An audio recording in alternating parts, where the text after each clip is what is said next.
मेहकर तालुक्यातील जानेफळ येथे 27 आणि 28 जूनच्या मध्यरात्री संततधार पाऊस आणि वीजपुरवठा खंडित असल्याचा फायदा घेत अज्ञात चोरट्यांनी मुख्य रस्त्यावरील 2 सराफा दुकाने फोडून सुमारे 11 लाख रुपयांचा मुद्देमाल लंपास केला।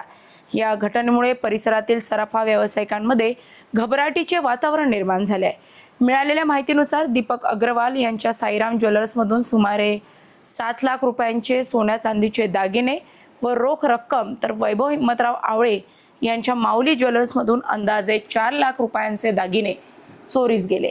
चोरट्यांनी दोन्ही दुकानांचे कडी कोंडे तोडून आत प्रवेश केला। विशेष म्हणजे चोरीनंतर सीसीटीव्ही कॅमेरे फोडून त्यांचा DVR बॉक्सही चोरून नेला।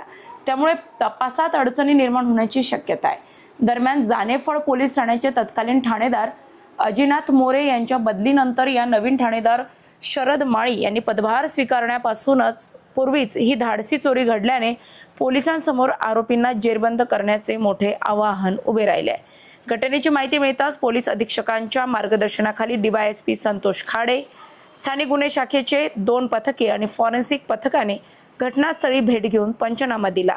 वृत्त लिहेपर्यंत या प्रकरणी गुन्हा दाखल करण्याची प्रक्रिया सुरू होती।